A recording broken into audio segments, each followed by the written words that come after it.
अस्सलाम वालेकुम वरहमतुल्लाह। गामदी साहब बमुकाबला गामदी साहब, तेजाद बयानी और इल्मी गिरफ्त। गामदी साहब का सबसे बड़ा नाकिद कोई बाहर का आलिम नहीं, बल्कि खुद गामदी साहब का अपना बयानिया है, जो वक्त और हालात के बदलते ही अपने ही तय करदा उसूलों को तोड़ देता है। खबर वाहिद और सुन्नत की तारीफ। पहला मौक़िफ़। गामदी साहब अपनी किताब मीज़ान में लिखते हैं कि दीन सिर्फ कुरान और सुन्नत से मिलता है, और सुन्नत सिर्फ वो है जो अमली तौर पर तवातुर से मिली हो। वो खबर वाहिद यानी हदीस को दीन की बुनियाद मानने से इनकार करते हैं। तेजाद। लेकिन कई मुकामात पर जब वो अपनी किसी खास नजरिए को साबित करना चाहते हैं तो वो खुद ही उन्हीं खबर वाहिद यानी अहादीस से इस्तेदलाल करने लगते हैं, जिन्हें वो उसूली तौर पर हुज्जत नहीं मानते। आइए शुरू करते हैं। गामदी साहब बमुकाबला गामदी साहब। नंबर 1, पर्दा और खवातीन का लिबास। सबसे बड़ा तेजाद। एक तरफ वो कहते हैं कि कुरान ने औरत के लिए सर ढांपना यानी दुपट्टा लाजिम करार नहीं दिया, बल्कि ये सिर्फ एक तहजीबी रिवाज था। दूसरी तरफ वो अपनी ही किताब मीज़ान में सूरह अहज़ाब की तफसीर करते हुए वो जलबाब यानी बड़ी चादर का जिक्र करते हैं और उसे एक शरई हुक्म के तौर पर पेश करते हैं। तेजाद। कभी वो उसे तौसीफी कहकर टाल देते हैं और कभी उसे हुक्म के तौर पर कबूल करते हैं। उनकी गुफ्तगू से ये वाज़ेह नहीं होता कि वो पर्दे को शरीयत का मुस्तकिल हिस्सा मानते हैं या नहीं। नंबर 2, खबर वाहिद यानी हदीस की हुज्जियत। उसूली मौक़िफ़। वो कहते हैं कि दीन में हदीस की कोई मुस्तकिल हैसियत नहीं है, वो सिर्फ कुरान की शरह है और उससे कोई नया हुक्म साबित नहीं हो सकता। अमली तेजाद। लेकिन जब वो रजम यानी संसारी की सजा या कत्ल मुर्तद के बारे में गुफ्तगू करते हैं तो वो उन्हीं अहादीस की ऐसी तावील करते हैं जिनसे साबित होता है कि वो लाशऊरी तौर पर हदीस को एक मुस्तकिल माखज़ के तौर पर डील कर रहे हैं, वरना वो उसे सिरे से रद्द कर देते हैं। नंबर 3, मौसीकी और आलाते गना। पुराना बयान।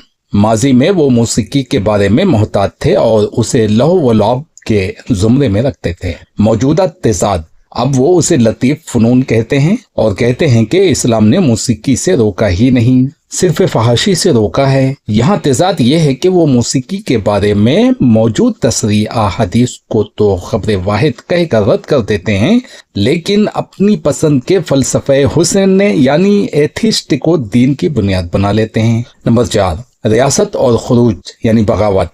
एक मौक़िफ़। वो कहते हैं कि जमहूर ही असल इस्लाम है और अवाम की राय ही मुकद्दम है। तेजाद। लेकिन जब वो तारीख़ इस्लाम के वाक़यात जैसे खिलाफत राशिदा का खात्मा पर बात करते हैं तो वो कुरैश की मुलूकियत या मखसूस सियासी ढांचों को एक अलग नज़र से देखते हैं। उनका जमहूरी फ़लसफ़ा अक्सर उनके तारीख़ी तजज़ियों से मेल नहीं खाता। नंबर 5, मौजज़ात की तावील। तेजाद। वो एक तरफ कुरान पर ईमान का दावा करते हैं जो मौजज़ात से भरा है, लेकिन दूसरी तरफ हर मौजज़े जैसे शक्के कमर, अबाबील या हज़रत मूसा का समंदर पार करना को मादी और साइंसी कवानीन के तहत साबित करने की कोशिश करते हैं।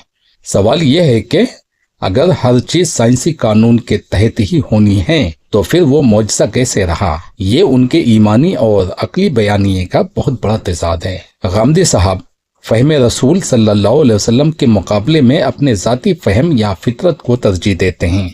नंबर 1, पहली वही का मुकाम। रिवायत बमुकाबला ख्याल। सही बुखारी और सही मुस्लिम की मुत्तफ़क़ा अलैह अहादीस जिनकी तायद हज़रत आयशा से होती है, वाज़े तौर पर गारे हिरा का जिक्र करती हैं। गामदी साहब का मौक़िफ़। वो उस तारीख़ी और रिवायती हकीकत के मुकाबले में ये ख्याल पेश करते हैं कि वही का आगाज़ हरम काबा से हुआ होगा। पक्का भी नहीं है, गुमान है, वो भी हदीस के मुकाबले में अपना गुमान। वही का आगाज़ हरम काबा से हुआ होगा, इसे कहते हैं नस के मुकाबले में कयास। इल्मी गिरफ्त।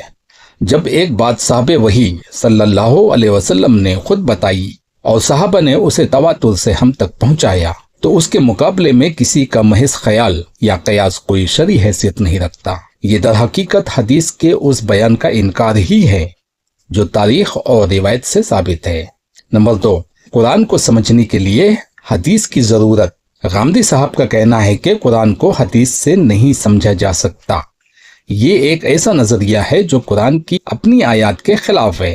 कुरान का हुक्म اللہ ताला ने फरमाया, हमने आप पर ये जिक्र यानी कुरान इसलिए नाजिल किया ताकि आप लोगों के लिए वाज़े कर दें जो उनकी तरफ उतारा गया है। सूरह नहल आयत नंबर 44। अगर कुरान खुद को समझाने के लिए काफी होता बगैर किसी इशारे के, तो अल्लाह ताला को साहबे कुरान सल्लल्लाहु अलैहि वसल्लम को मबूस करने की जरूरत न होती। बहुत से अहकामात जैसे नमाज की रकातें, ज़कात का निसाब कुरान में इजमाली हैं, जिनकी तफसील सिर्फ हदीस ही फराहम करती है। नंबर 3, फहम रसूल सल्लल्लाहु अलैहि वसल्लम बामुकाबला फहम गामदी। क्या गामदी साहब की समझ नबी सल्लल्लाहु अलैहि वसल्लम से बेहतर हो सकती है? तिजाद, गामदी साहब जब हदीस के फहम को ये कह कर रद्द करते हैं कि ये अक्ल या फितरत के खिलाफ है, तो वो दर हकीकत ये दावा कर रहे होते हैं कि उनकी अक्ल नौज बिल्लाह उस हस्ती सल्लल्लाहु अलैहि वसल्लम से ज्यादा बेहतर काम कर रही है जिस पर वही नाजिल होती थी। बुनियादी उसूल।